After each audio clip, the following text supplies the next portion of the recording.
The main speaker for this evening is the renowned Francois Gautier. Although he needs no introduction, just as a matter of formality, I will introduce him. Shri Francois Gautier was born in Paris, and in the early 1980s, he began freelancing in India for different publications. He worked with the Geneva-based journal Digenève, the leading French paper Figaro, and he wrote extensively for Indian newspapers like Hindustan Times, Indian Express, Rediff, Pioneer, and Dainik Jagran. He is also the author of several books in French and English, including the acclaimed Arise, O Arjuna, and a Western journalist on India. Mr. Gautier has distinguished himself as a passionate advocate and a defender of Sanatana Dharma by conviction, by his writings, and by his groundwork. He has successfully combated Western and leftist distortions of Hinduism and Hindu history. Most notably, he founded FACT, an organization which showcases human rights abuses against Hindus in the form of films and exhibitions. His exhibitions depicting the atrocities of the Mughal tyrant Aurangzeb against Hindus has struck a chord with Hindus, and it remains popular and widely acclaimed. FACT has also built a museum in Pune as a tribute to Hinduism. So Mr. Gautier will be taking over from here. He will make his presentation for about 20 minutes to half an hour, followed by a question and answer session from the audience. Mr. Francois, it's all over to you now. Right, so, I came to India. I was, as many Westerners who became lovers of India, I was ignorant about India, and I didn't know what was a Hindu. I barely knew what was a Christian, though I'm born a Catholic, and I didn't know much about Muslims too. And when I started freelancing, I discovered firsthand that the genius of Hinduism was in its people, that it's not a knowledge in the mind, it's a knowledge that is, inbred for, thousands of years.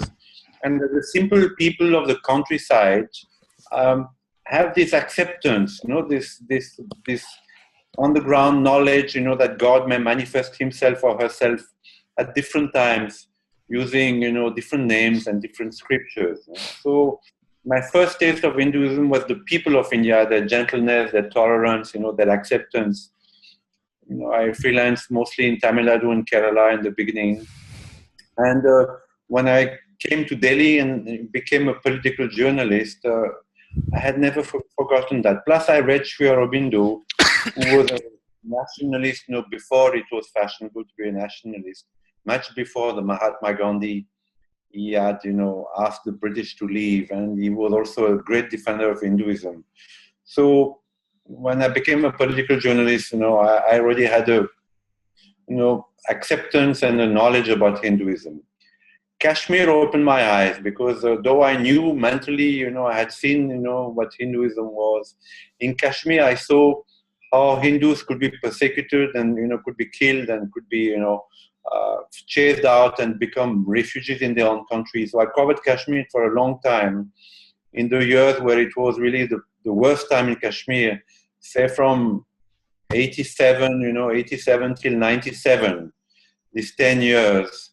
And that really opened my eyes also about Islam, because then I started researching books. I started, looking at the history of India, and of course, I came upon the great persecution of Hindus. Probably the biggest Holocaust in human history is that of the Hindus, from the Hindu Kush till Mumbai 2611.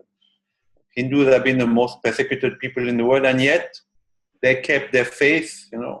Most people who were invaded by Islam, lost their faith and converted, 98, 97%. But Hindus somehow, in spite of the huge Holocaust, kept their faith, and they kept their acceptance. So I started writing books, and tried to rectify, what I felt was the unjust, portrayal of Hindus and of Indian history, especially by British historians, and later by the Nehruvian historians, and the modern Indologists, many of them have an anti-Hindu bias. I started writing books, and I've written 15 books, as you said. Now, there are some great, there are some great, I would say, falsehoods, in most history books about India. The first one, of course, is the Aryan invasion. Most of the seers and great saints like Sri Aurobindo or Swami Vivekananda have said, though they had no proof, that the Aryan invasion, that is white people coming from the West, invading the Dravidian India, the tribal India, enslaving them, imposing the caste system and their gods upon them, is totally false. Now it is scientifically proved that it never happened. So when I started writing books, I quoted these people who have shown that there was never any Aryan invasion of India. That on the contrary, Hinduism, what is called today Hinduism, but which basically is a knowledge, went out from India eastwards peacefully, towards Cambodia. You see, the great Angkor temples, in Bali, as far as Vietnam, and also peacefully towards the West, with yoga, Swami Vivekananda going to Chicago, and then yoga coming to the West, pranayama, meditation, Ayurveda today. So, not only there was no Aryan invasion, but actually the true Aryans, the true Aryan knowledge went eastward and westwards peacefully. So I wrote this in my books, and of course, I wrote about Aurangzeb because Aurangzeb is portrayed by most history books, both Western and Indians, as a very strict but just emperor, whereas he was a monster, not only towards Hindus, where he just destroyed many of their temples, killed them, imposed taxes upon them, enslaved them, forbade them from riding horses or elephants, but also towards his own family. When Aurangzeb wrote his testament himself by hand, he said, never trust your son. And indeed, he beheaded his own brother, who was the rightful heir to the throne of the Mughals. He imprisoned his father and poisoned him, imprisoned his sons, and he was a monster. So writing books, and I felt, that writing books was not enough, that I was not able to make an sufficient impact, because a book has a short span of life, 2-3 years maximum. Today there are so many books. Then after Kashmir, I got a prize of journalism called the Nachiketa Award of Excellence, which Mr. Vajpayee gave me in 2005 in the parliament. And there was a prize money of 50,000 rupees. And with that prize money, I did an exhibition on Kashmir. Because when I was in Kashmir and I saw the exodus of the Kashmiri Pandits and how they became refugees in their own country, I thought I should do something for them. Because most journalists, whether Indians or Western, were only defending the Muslims from the valley, but never the Hindus. And indeed, the Hindus suffered most in Kashmir, and today still they're refugees. So I mounted an exhibition on Kashmir with this prize money, and then another exhibition on Bangladesh, then one more on Naxalism. Then I started doing exhibition upon exhibition, and at some point I had so many exhibitions I didn't know what to do with them. So when I came to Pune in 2007, I think, I was a great admirer of Shivaji Maharaj because, being born a Frenchman and being an admirer of Napoleon, Shivaji Maharaj is Napoleon of India. I mean, he's even better because he was Sri Aurobindo called him a vibhuti. He was like an envoy of Shiva, Lord Shiva, and he came to defend the culture, the knowledge. And today from Mumbai till Cape Comorin, that knowledge is more alive because of Shivaji Maharaj's sacrifice. So I came to Pune, and I thought, like in Paris, I would see a huge museum about Shivaji Maharaj, to honor him, to honor his memory. And I was very, very shocked to see that there is no museum of Shivaji Maharaj in Pune for political reasons, which are very complicated to explain here. Basically, that the politicians, particularly the Congress and the NCP, have divided, again in the name of that Aryan invasion, the Brahmins of Maharashtra against the Dalits of Maharashtra. So most historians of Shivaji Maharaj are Brahmins, like the great Bahasareb Purandre is a Brahmin. So his hands have been tied because the Dalit of Maharashtra, we are also admirers of Shivaji Maharaj, have been mounted against these historians. So the historians could never do a museum. So that day in Pune, I thought, okay, I have so many exhibitions. Maybe I could do a museum in Pune, rewriting Indian history in stone and artifacts, in the memory, of the great Shivaji Maharaj. And it just happened that Sri Ravi Shankar, who had, supported us from the beginning, he showed our Kashmiri Pandit exhibition all over the world, including in Washington to the US Congress. I told him about it, and he gave me 5 acres of land in Pune. So 3 years ago, on these 5 acres of land with practically no money, no means, no permission, no support, but with the faith that, this was something that could last 3 centuries, that could be something that I would leave behind me, to India, because India has given me so much. I started this museum. Today, there's a wonderful, shrine dedicated to Mother India and to Shivaji Maharaj. There are 6 buildings, each with a unique exhibition, including on Shivaji Maharaj, of course, on Aurangzeb, on Maharana Pratap, on the Hindu Holocaust, on Hyderabad. So many exhibitions we have today. So the museum is open, every day there are people coming. Last Sunday, there were 50 people came from schools. And I'm looking to raise more funds to expand the museum. I would like to make a big building which would house 70 exhibitions. So I have an architect in Pune. She has made a wonderful plan based on the swastika, which is a very ancient and sacred Hindu symbol, which has been distorted in the West.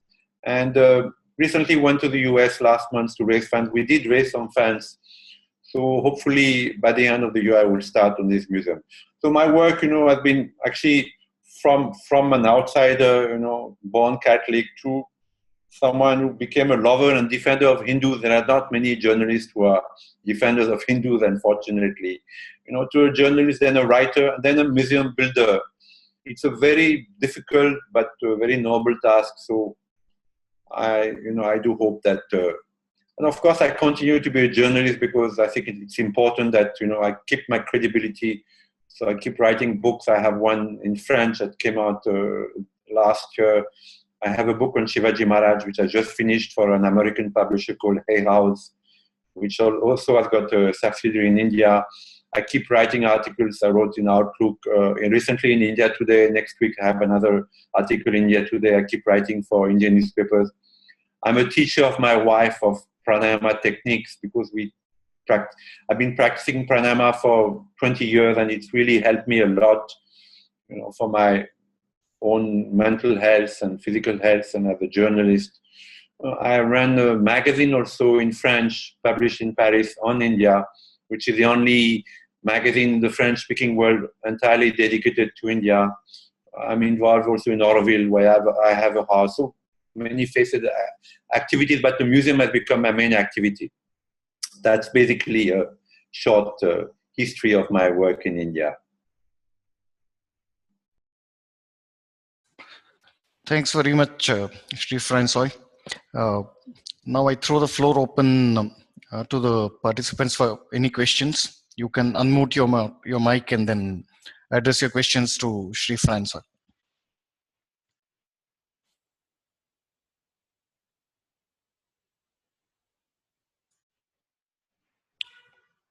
Who wants to go first?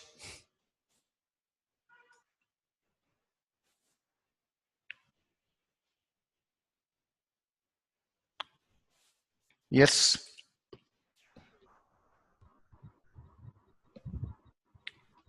I just wanted to ask him, can you hear me?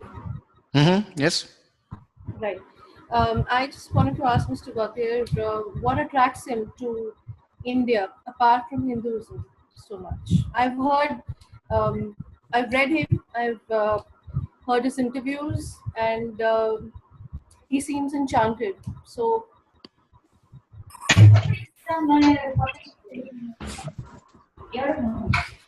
Right. So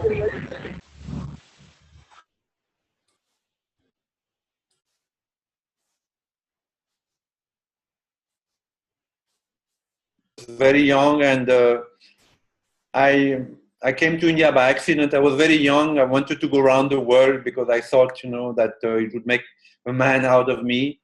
And it just happened that my best friend's father was the governor of Pondicherry. And he told me there's a caravan of cars driving from Paris to Pondicherry. And I thought, I go to India, and from India, I would, continue on to Southeast Asia, Japan, United States, and come back after a year, and settle down as my parents wanted in Paris. So I drove from Paris to Delhi, actually. And when I came in Delhi, I spent the night in the Sri Aurobindo ashram. I don't know how many of you know it. It's in Aurobindo Marg today in Delhi. And there, I just had a very strong experience that I had come home. I read a book by Sri Aurobindo. I just opened that book and read 2-3 lines, and I had this, experience of Mother India, I could say. I had this experience a few other times in India, in different places, like in Almora, in Pune, that, there is an atmosphere. India is, the physical soil of India is pregnant with a presence. Maybe it's less today. Today, it maybe is less clear than it was, in those years. But in Delhi, I felt very strongly that, there was a presence, there was a knowledge, and that somehow it was touching me. It was reaching onto me in my heart, and in my brain, translating into a love and interest for India. So that first day I spent in Delhi, my first night in India, I thought, I'd come home and I would stay here for the rest of my life. And furthermore, then I drove to Pondicherry and I met the mother. She was a French lady. She was the companion of Sri Aurobindo. And she was an extraordinary person. She looked in my eyes, and again, my whole world went upside down, and I just froze for a few seconds or a few minutes, I don't know. And then I started reading Sri Aurobindo. For a year I was in a very intense, in silence, reading Sri Aurobindo, meditating. I was very young and very enthusiastic. And I had this experience again in few places, that there's a knowledge in India. Now, mentally, I know there is a knowledge in India which needs to be protected, because that knowledge is been under attack, of course, for many, many centuries. But today it's under attack from many sides, not only from Islam, from Islamic terrorism, but from Marxism, from the westernization of India, which is happening at such a fast pace today. Maybe this is the most dangerous threat today to that knowledge, the westernization of India, of course, from, political parties who have divided India. So, but I felt that knowledge, in my heart, a few times, and I don't know how many of you who listen today have had this experience. You can have it in meditation, you can have it in a temple, you can have it in the Himalayas. I had it in Delhi the first day. So that's how I came to love India, and I stayed in India. And over the years, meeting wonderful people, gurus and, simple people, and that of love for India has been, has always been, the fire has been kept alight. Okay. Anybody else wants to ask a question?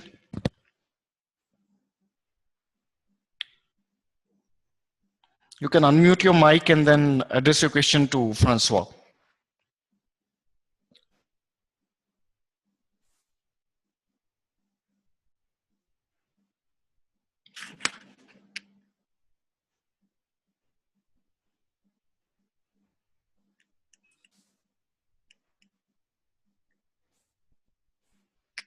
Can you hear me? Yes, we can hear you, but or you can raise your hands. I'll ask you questions. I'll unmute you. Yeah. Yes, yes, Mr. Gautam. Hello. Namaste. Namaste. I just want to know your views regarding AIT, OIT, and the Aryan migration theory, and how is all of these three different theories they are affecting the Hindu thought and Hindu revivalism as of today. See, the Aryan invasion, I think, is the most dividing, because even today, recently I was in Maharashtra. I don't know how many of you are from Maharashtra. I was in the Thane district. I was doing a feature on the Wadis. You know, the Wadis, they're a tribe, very ancient tribe of India. The women were painters. I mean, they used to paint on the walls and on the floors of their houses. Now the men have taken up that painting, which is done with rice prouder. And now they are recording. The men are becoming famous, particularly in France. There are quite a few Wali painters which are famous. So I went in this Wali district, which is quite remote in Maharashtra. Now the missionaries today, particularly the American missionaries, are going to these tribal people and they're telling them, you're not Hindus, you're tribals. The Hindus, the Aryans came and they invaded you and they imposed their own religion and their own gods and their own caste system upon you. You're not Hindu. You're the original inhabitants of India.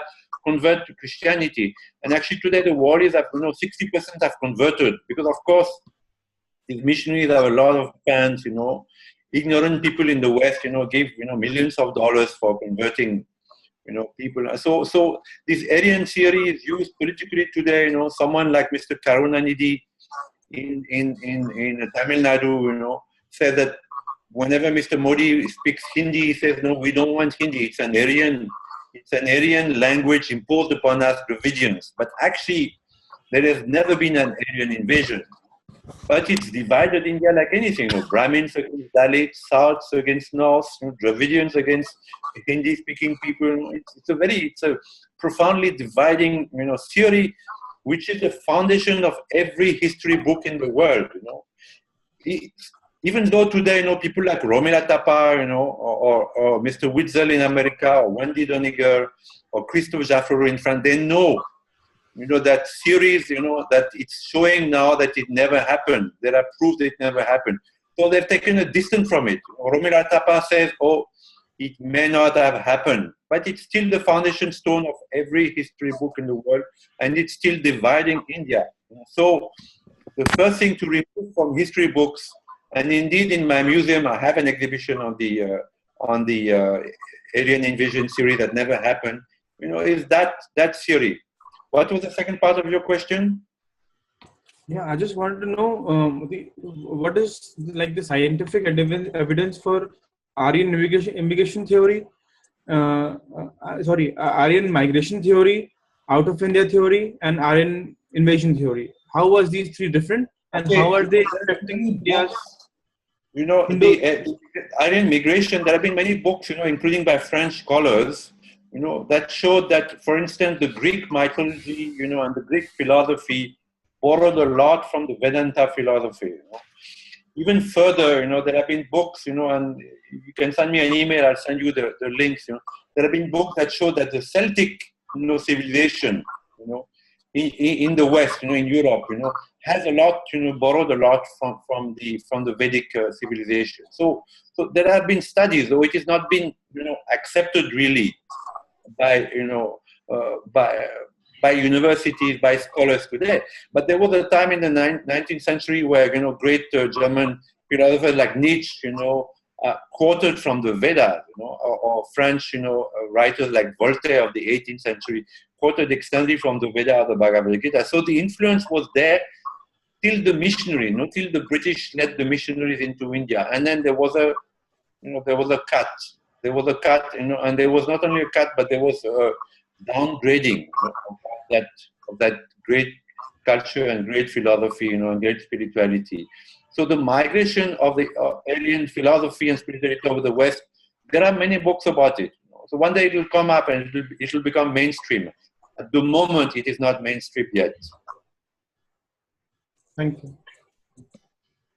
Right. Okay, so I think Mr. Govind has a question. Yeah, hi, can you hear me? Yes, very well. Great. Hi, Francois. Just had a question about, you said that about the Sri Aurobindo Ashram. Yeah. And you mentioned that Westernization represents potentially the biggest challenge right now. At least from what I've been, since I've been involved, with the ashram and, the movement as such, I've seen that there is a very strong emphasis now on delinking Sri Aurobindo also completely from Hinduism, where I think many people use this quote of Sri Aurobindo that, the ashram has nothing to do with Hinduism, which, is taken out of context. But even the ashram management, many people in Auroville, they go to great lengths to dissociate Sri Aurobindo obviously the mother they do, from Hinduism, and there is a big this emphasis on painting people as Hindu fundamentalists and fanatics. Is there something that is happening within the ashram Auroville community which you see as some kind of churn, and what do you see as the result? Well, people's, the problem, there are two problems. One is that, people in their mind cannot synchronize and synthesize, different options. See Sri Aurobindo, as a yogi, as an avatar, as a philosopher, as a poet, but also as a great defender of Hinduism. So it's true in Auroville and it's true in the ashram that what you say that true. Most people tend to dissociate Sri Aurobindo from Hinduism. But it's also true from other yogis and gurus. They go to the West, and they tend to market, their brand of spirituality and dissociate it from Hinduism. It is very true, and even yoga. If you see yoga today in the United States, it is practiced, very widely. Even in Hollywood, you see most of the stars, they practice yoga. You can see that they practice yoga, many of them, but in their minds it is not associated with India or Hinduism, because many gurus have dissociated yoga from Hinduism. Unfortunately, this is very unfortunate. I remember the Time magazine did a cover on yoga a few years ago. The word Hinduism was never mentioned, and the word India must have been mentioned once or twice maximum. There's a great injustice, but Hindus themselves are responsible for it.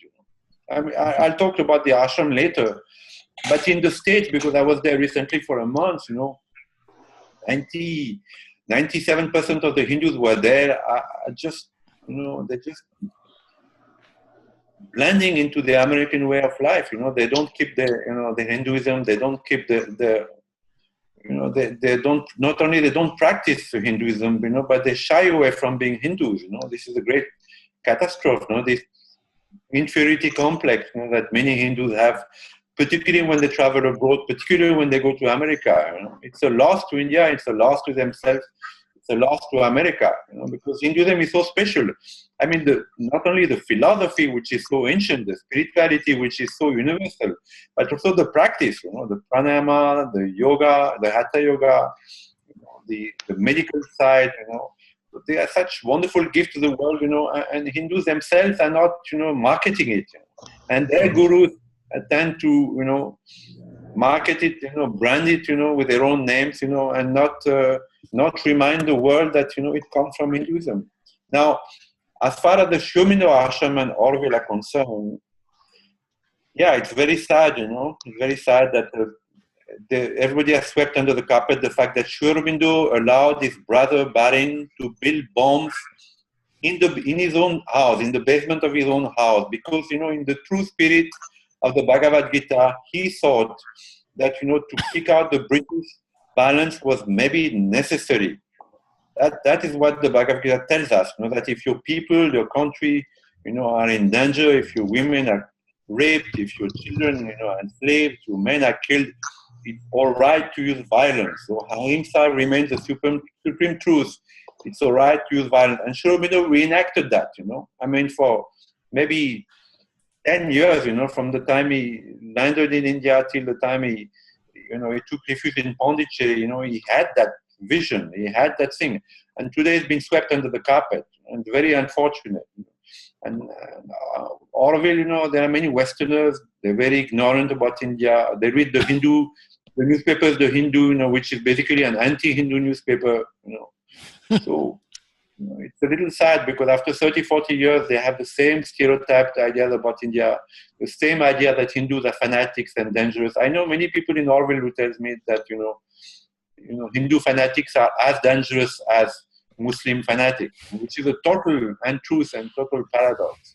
But here you are, you have to, I have to accept it, and I also hope that Sri Aurobindo was a great, avatar, one day will be taught in Indian universities, because his philosophy is of that level, his poetry is, of the level of Shakespeare, of Kalidasa. So very unfortunate that Sri Aurobindo, because of the Nehruvian, thought and mentality, has been banned from mainstream curriculum in India.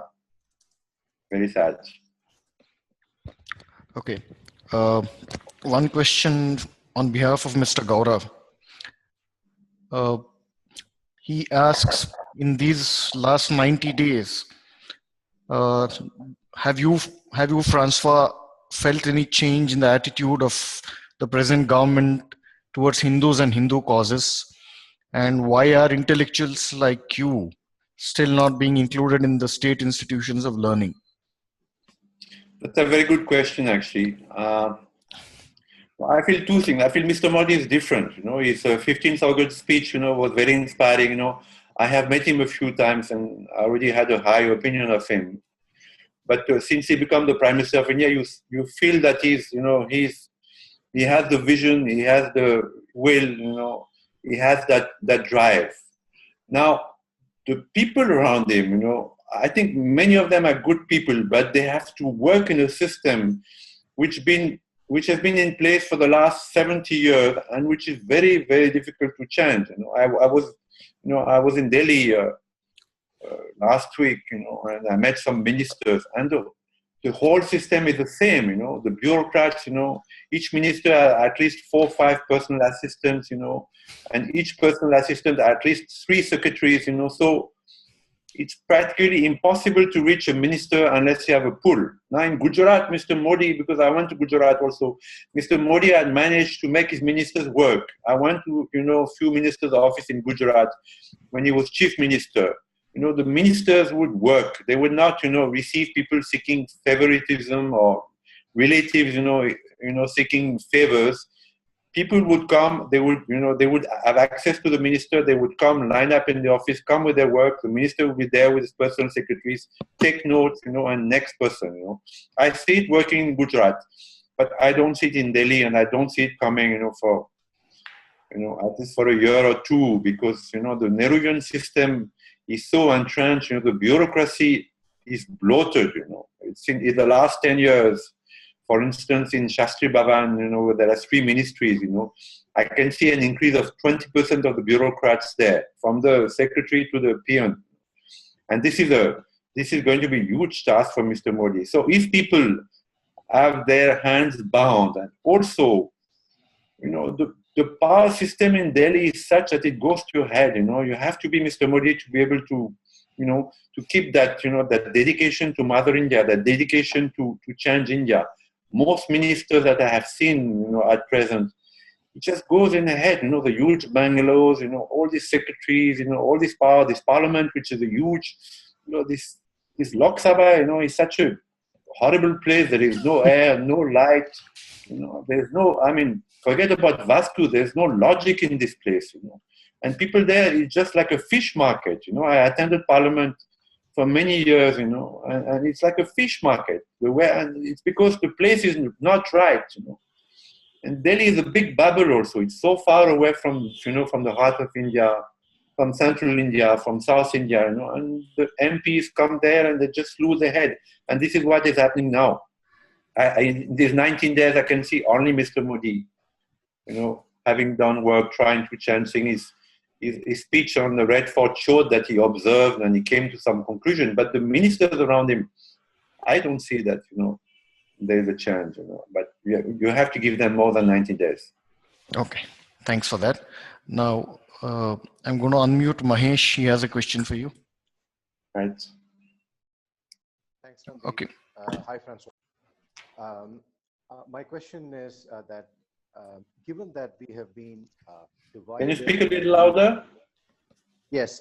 Given that we have been divided and ruled over the last several centuries for a variety of reasons, I just wanted to ask you, how is it that we are going to come out of this? My guess is that it's going to take a couple of generations at least for us to unlearn what we have been taught. When we all grew up in school studying the kind of history that that was taught to us.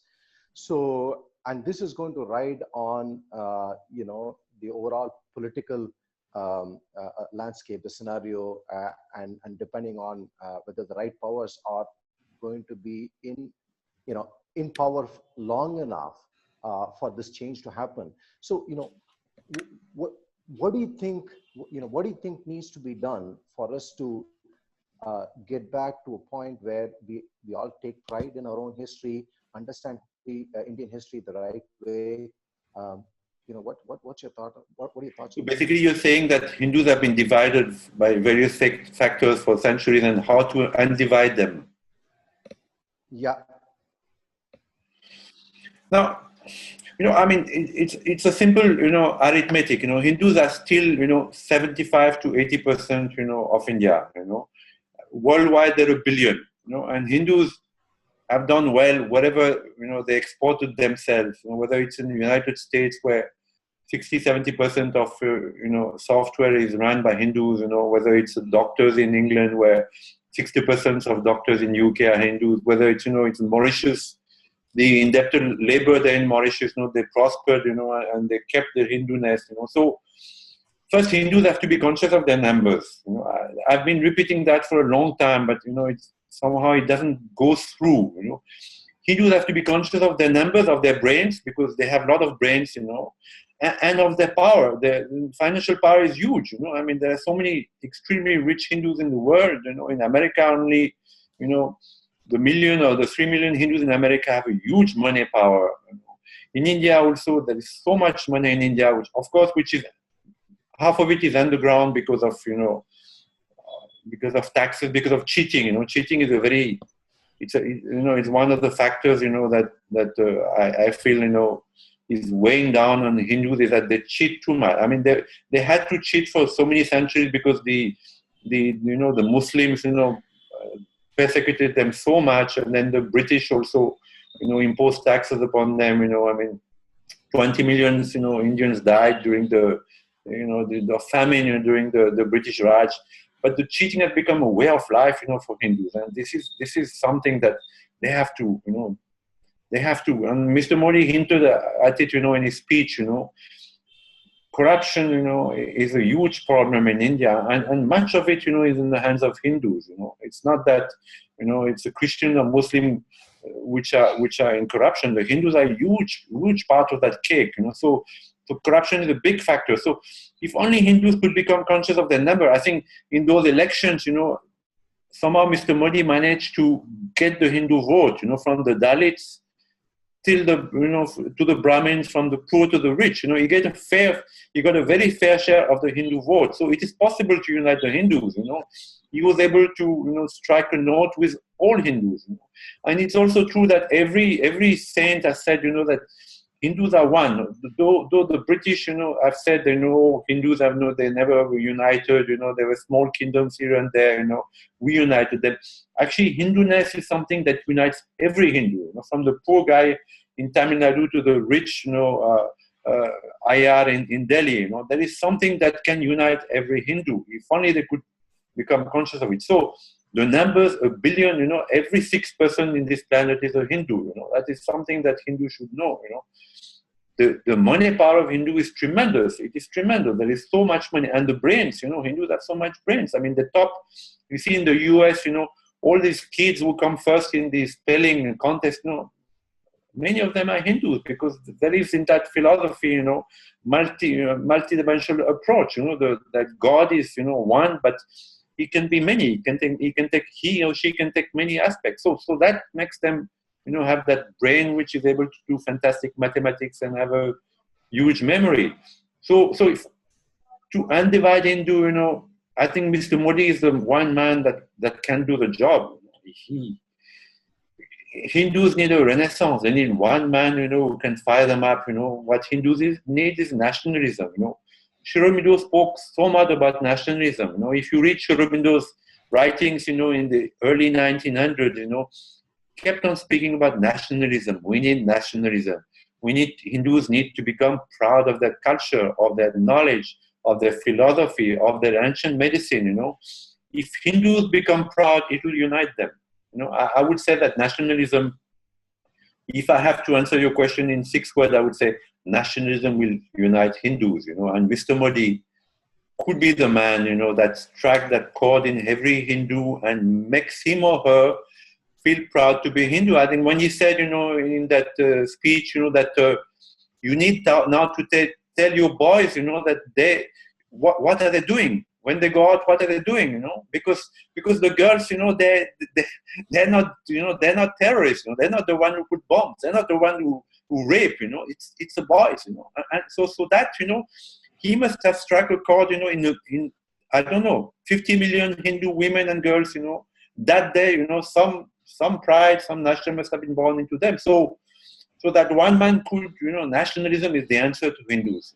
If they become proud of their own culture, first they have to become aware. This is why I've created that museum. They should be aware that, their culture is 7,000, 10,000 years old. They should be aware that, that they had, that Vedic mathematics could do in 2 operations what it took 7 or 8 operations for Western mathematics to do till the 20th century. They should be aware that, Indian medicine, Ayurvedic medicine could do 4,000 years ago what Western medicine understands now, that every illness can have a psychosomatic cause. The Hindus knew that. So if you make, your young people aware of that, knowledge, they'll become proud, and Hindus will be united, from the Dalit to the Brahmin.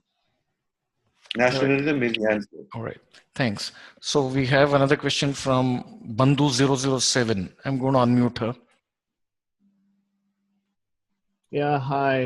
Hello, Mr. Gautier. Firstly, wanted to thank you for everything that you're doing. There are not many people doing this. So really wanted to thank you from the bottom of our hearts for doing what you're doing.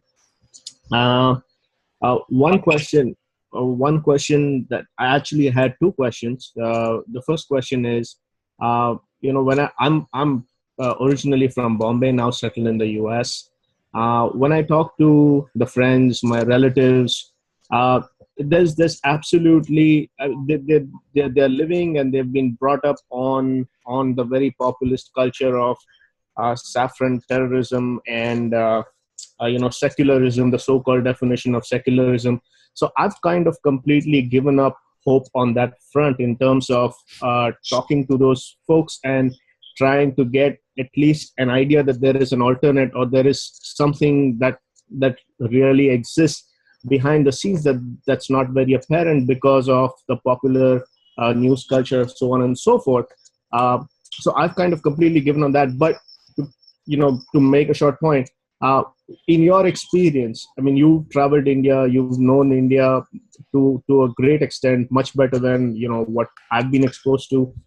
So in your opinion, do you think that the awareness of Hinduism, of Hindu culture, of there being an absolute falsehood of lies in not to say rural India, but to say not in metropolitan India, exists more than it does in the metropolitan cities?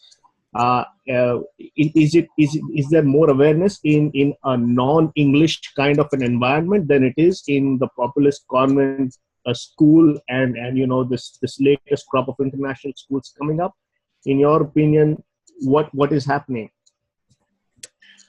The Nehruvian, education system, which is basically the British, what the British education system, what they had, devised, has been taken up by Nehru, whole, and everything was taken up by Nehru. So what is taught today in Indian schools and universities is, has no Indian roots. So basically, what you do, you make, clones for export. All the IT colleges, all these, technical colleges, they just make good clones for export to the West, because these these youngsters have no idea about their roots, about their culture, about their philosophers, about their warriors. Like we, the French, we are taught to be proud of, of our poets, of our warriors, of our emperors, of our writers. So French people grew up to be proud of their culture, But in India, there is nothing Indian taught in university. All these IT colleges, they don't teach anything Indian. They just teach technical knowledge, and so these people have no roots in India, so they just migrate and they're lost for India, because many of them are brilliant people.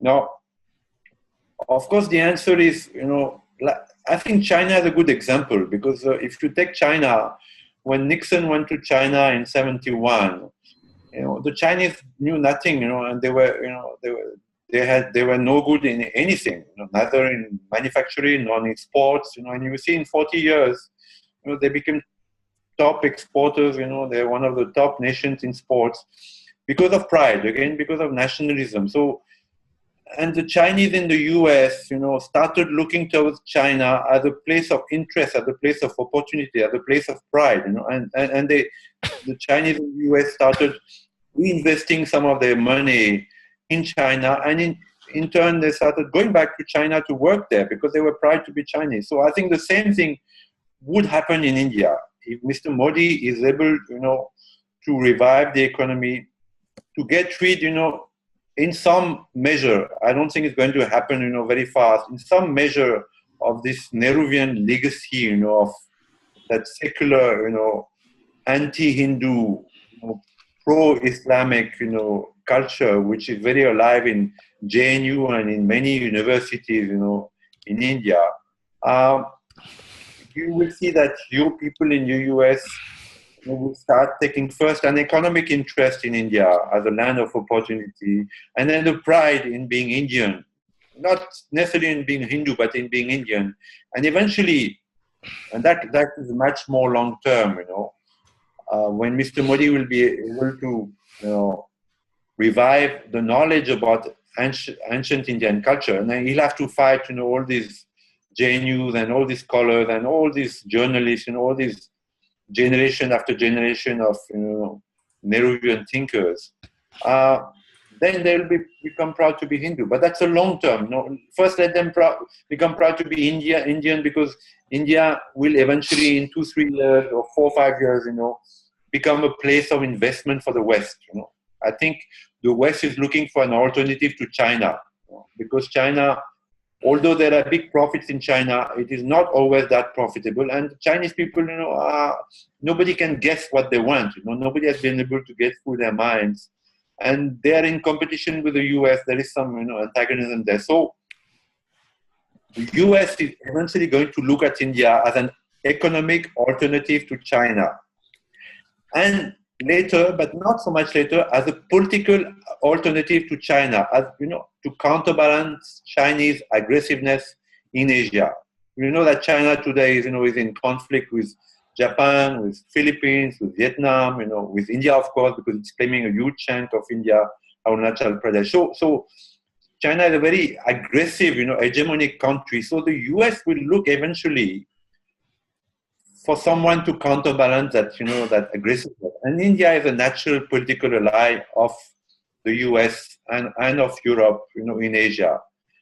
Also, the Afghan factor, the Pakistan factor. Eventually, the US will look at India to counterbalance, this fountain of Islamic terrorism, which is born in Afghanistan and in Pakistan.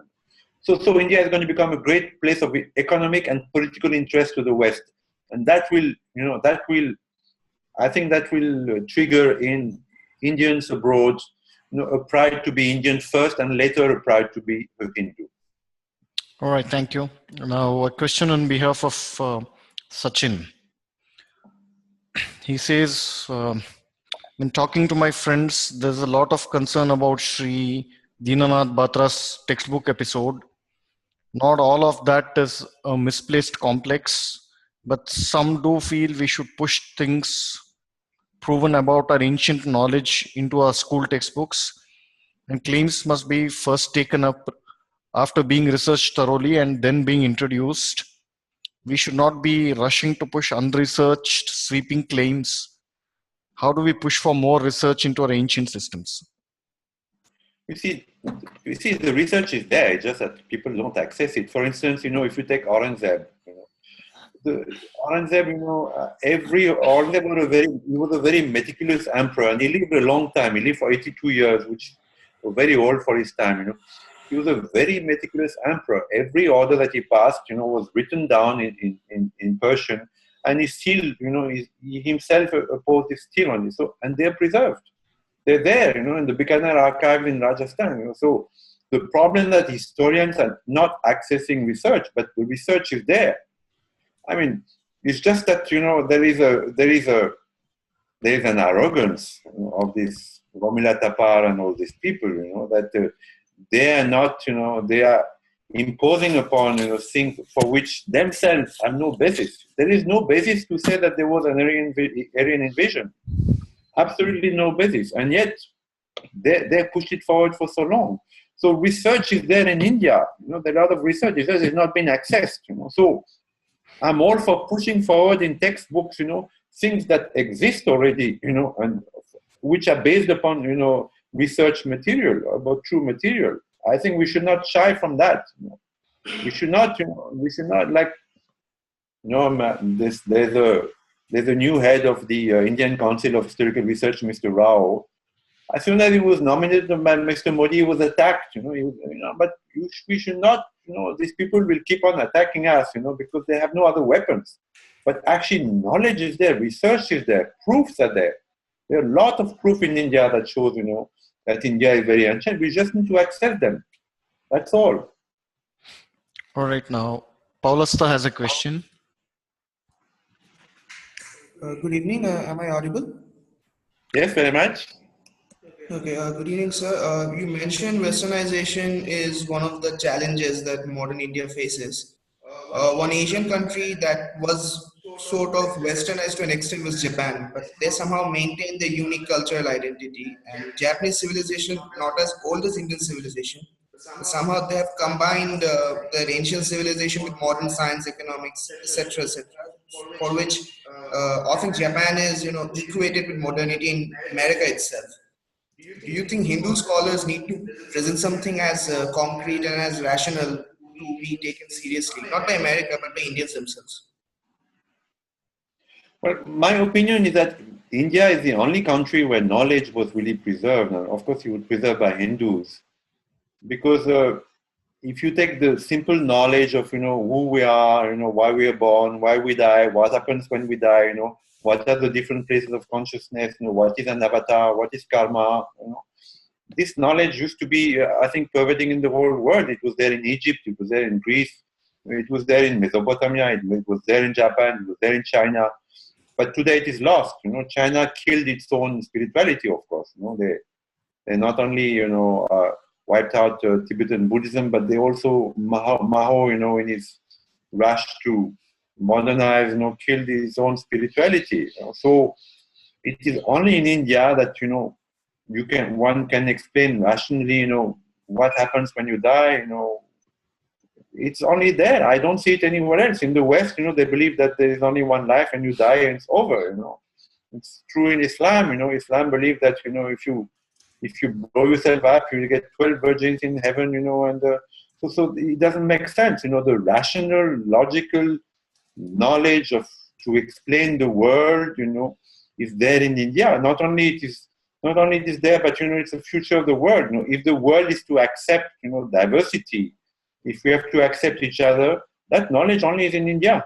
That God can take many faces, and that you are born again and again, and you'll be born again, towards perfection. So I don't think it is there in Japan, though Japanese managed to keep some of that culture. But I wouldn't say, they kept the whole knowledge of the whole spiritual knowledge. So I think it's only there in India, and it needs to be preserved, protected, because as we know, knowledge can be wiped out. It was wiped out in many places in the world. The Egyptians had tremendous knowledge. And if you see today, just in museums, just in these pyramids and museums, it's gone forever.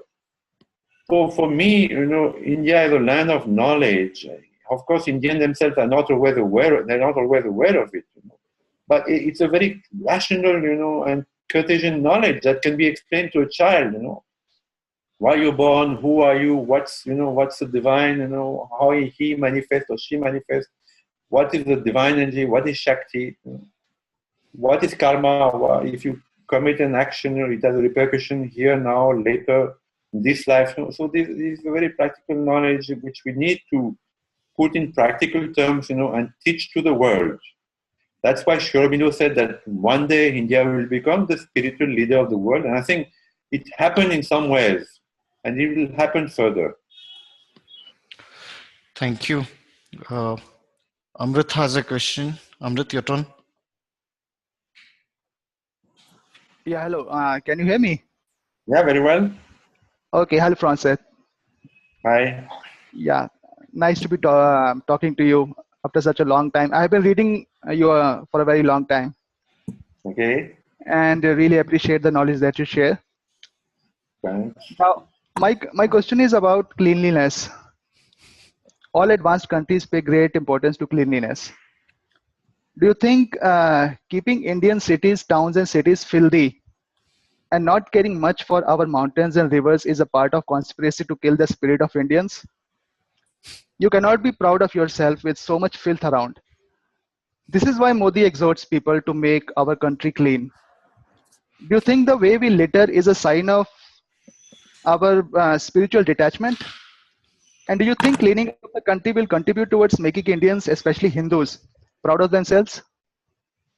Yes, of course, of course. I mean, that's with corruption is one of the biggest problems of India. It's India is a vast garbage. It's a vast heap of garbage everywhere you go. It's sad that there are no rivers worse than them except the Narmada. Maybe mountains have been deforested to such an extent that it's a shame. The only real genuine mountains forest I've seen is in Arunachal Pradesh because you need a permit. Even Indians need a permit to go there. I would say Hindus are responsible a lot for the dirtiness, for the garbage that India has become because in Hindu,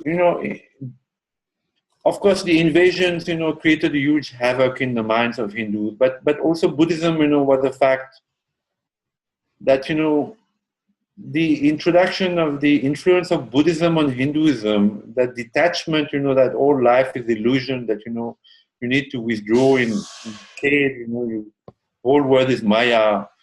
That influence, it has a great influence until Shankaracharya came, it has a great influence and Hinduism was degenerating because of that influence of Buddhism, that just leave the world, it's just illusion, retired. And it's still there today, I mean, the way Hindus litter, the way they have palatial houses, but they throw garbage in the streets, on their backyards, the way people in India, Hindus are so rich, but they don't care for their, to clean their villages, to clean their environment, to help poorer people. It's a great tragedy. So yes, cleanliness is, and Mr. Modi rightfully, emphasized this in the speech. Cleanliness is a huge problem that India is facing. There are millions of tons of garbage. If you take the train in daytime from Kathgodam to Delhi, it's just miles and miles, hundreds of miles of garbage. One doesn't see how it's going to get clean. So there has to be a change in mentality. There has to be a change in mentality. And I would say that Hindus, share a lot of that blame. They need to put a lot of attention on that because they have destroyed the Ganges, such a sacred river for the Hindus.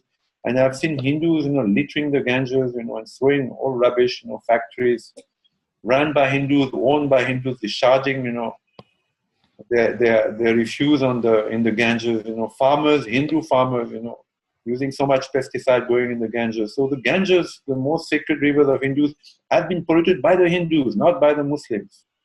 So yeah, it's a great problem, but I think Mr. Modi, understand that it has to be tackled, and he's probably, more sincere and more driving than all the previous prime ministers who said, let's just clean the Ganges. So he will do something, but I think every Hindu has to participate. Thanks for that. Nice response. So one question on behalf of Aparna. The media, especially the TV and print media, it's one medium which reaches the masses widely, far more than the internet.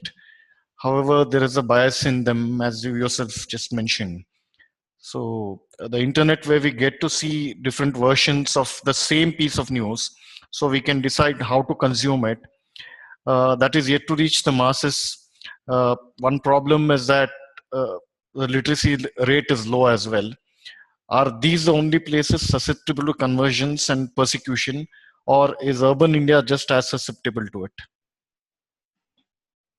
No, first about the internet, it's a great source of free knowledge, and I think in India it's played a great role, and Mr. Modi, of course, became conscious of it because he used a lot Twitter, tweets and Facebook and social media to reach out to people. It's a great source of unbiased, because as you said, you can access, you can see different, different sides of the same story. If you have an inquisitive mind, on the net, you can find anything on the net. Any question you have, you can find an answer, and it's free and it's universal. So I'm all for, internet, and I think it's a great tool. And Hindus have used it quite a lot. Of course, Islam is using it now. You can see all these horrible videos of what this caliphate are doing in Iraq, But yes, the internet is a great source of knowledge, and I think it's reaching in the masses because now there are a lot of access, in different languages in India. Now, about the conversions, of course the poorer people are the one who are, because conversion is about money today. So when you have a lot of money and you offer free scholarships, free medical care, eventually some cash, people go for it. People go for it.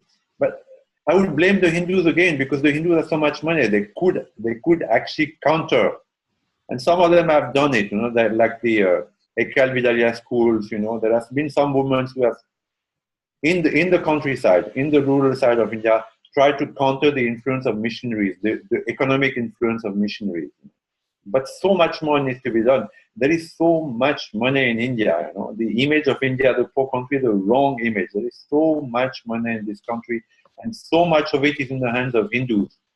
If only Hindus are a little bit more of civic sense, because there's only maybe 2-3% of Hindus who have that civic sense that I should help, my Dalit brother and sisters. I should help the poorer people. I should put some of my profits, into seva. There's so few of them. If some of that money would, go to the rural people, it would counter easily. Because I see even the converted Hindus, they still have that Hinduness in them. Even those tribals I met in Maharashtra, who were converted in. I met one painter. He had 7 daughters. His 7 daughters, are going to Christian colleges. But he still had in him. He still had that. That Hinduness, that attraction to this great knowledge. He still had it in him. So it can easily be countered. The missionaries have not won the battle. Also, after the tsunami, when the tsunami happened, I was there in Pondicherry when it happened. At least 10% of the coastal area of Tamil Nadu and Kerala was converted with money after the tsunami. In Pondicherry, the Christian missionaries gave boats to every fisherman. Many of them converted, but it's just financial power. It is not spiritual power. There is not much that the missionaries can say except that you're not a Hindu, you're a tribal, you're a Dalit, you were there before the Hindus. The Aryan came and they conquered you. But there's not much else they can say. The Hindus themselves have to counter the missionaries, and they can. They can, if they have the will. Right. Thanks. So Vinay Rao has a question.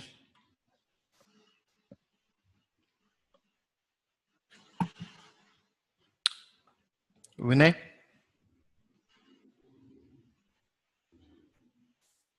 Well, okay. I might as well ask on his behalf. So he says, if one sees the acknowledgements on the page of any scholarly book on Hindu themes, one is struck by how few Hindu or Indian names are invoked. The same goes for the reference entries, the bibliography. It seems scholarship on Hinduism has been taken out of the hands of Hindus to form a close circle of Western scholars. Surely we need to retake ownership of a culture and push for a Hindu exegesis by Hindus. Yes, of course. The great tragedy that the Indologists, that is the Western experts on India and on Hindus, most of them are anti-Hindus. And of course, there are quite a few names known, like Michael Witzel and Wendy Doniger, and they spend their time denigrating Hindus.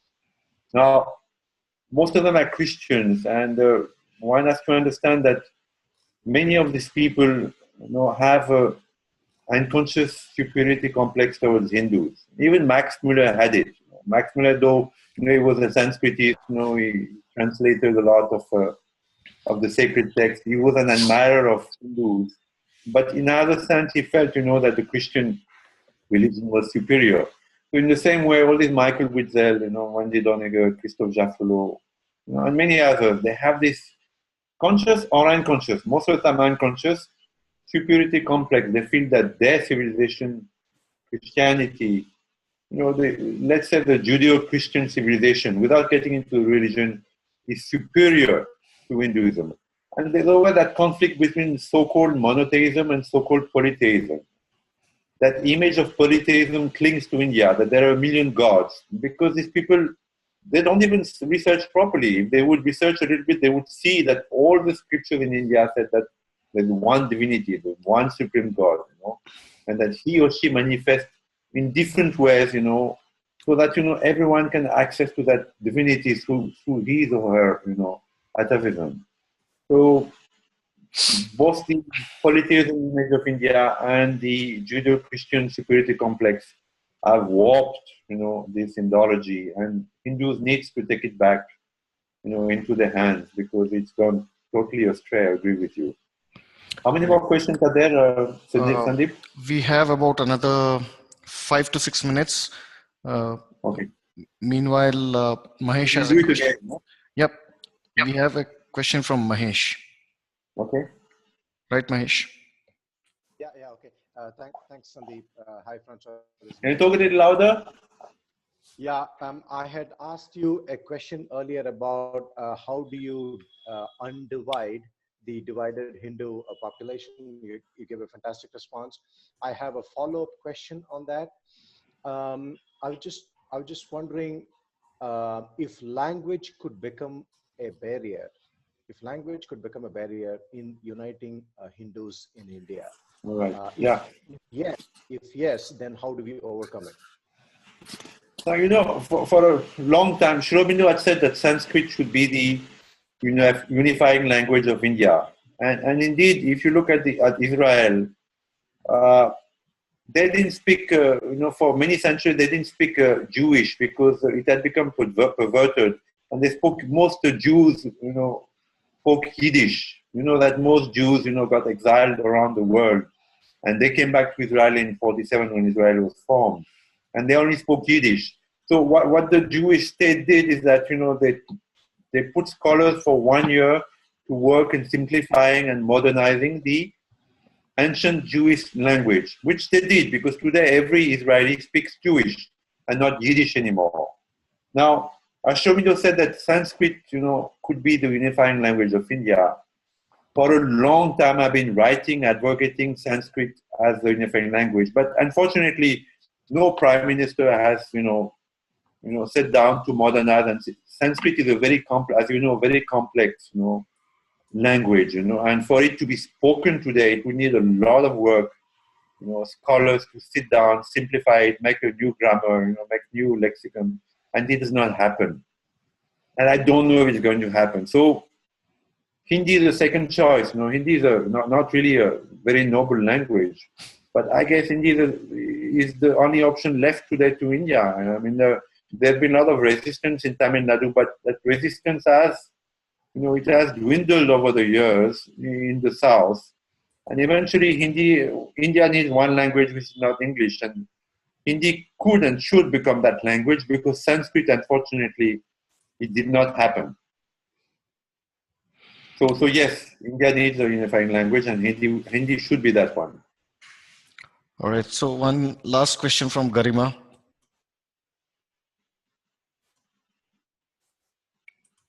Right. I just wanted to ask you your views on Manusmriti, since it's used the most to, build a narrative around how bad a religion Hinduism is, and how the caste system has existed over the years. Can you repeat that question? Sure. I wanted to ask you about your views on Manusmriti. Okay. And how it, how historians now. Sorry. It's been attacked a lot, It's been attacked a lot because, of course, it's an ancient text, It's like the Quran, The Quran has been written in the 7th, 8th century, and today it's taken to the letter. Luckily, the manuscript is not taken to the letter today. There are good things and there are things which are out of context because, times have changed. So what needs to be done, and I think it's been started by a few gurus, is to repackage Hinduism, to repackage that knowledge, to re-edict, to have new edicts, to have new forms, of worship, and it's been happening already. Hindus have always been very, very progressive. They never stuck to a particular text, to a particular knowledge. They kept moving, and and they've always been open to different sects, different thinking. So that is one of the greatness of Hinduism. And today, I think it's happening. I think today Hinduism is being rephrased, and remodeled and repackaged, and modernized. People like Sri Sri Ravi Shankar, they have, though they are very traditional Hindu, Sri Sri Ravi Shankar, does puja. He's a traditional Hindu in the sense that he will do puja 3 times a week, and he'll do puja, in the correct way that's been done in scriptures. But he's explained also, what is the meaning of fire, what is the meaning of pouring water, what is the true meaning of the lingam, and many other gurus have done that, So we need to repackage Hinduism and offer it today to the masses so that it loses the ritualistic aspect, which sometimes, the translation has been lost. In the process, translation has been lost. People do rituals in temple without understanding why they're doing it. But in the ancient time, they explain, in the Vedas, they explain the meaning of fire, the meaning of worshipping the sun, the meaning of the moon, the influence of the moon. So these need to be re-explained in modern terms. And I think it's very important that we move to new scriptures. And Hindus are open to that. Thank you very much. And on that note, and this very successful webinar comes to an end. And thanks everybody for participating in it. And special thanks. It's an honor to have Shri Francois here, spending his valuable time educating us with his wonderful insights, taking questions very patiently rather. Thank you very much.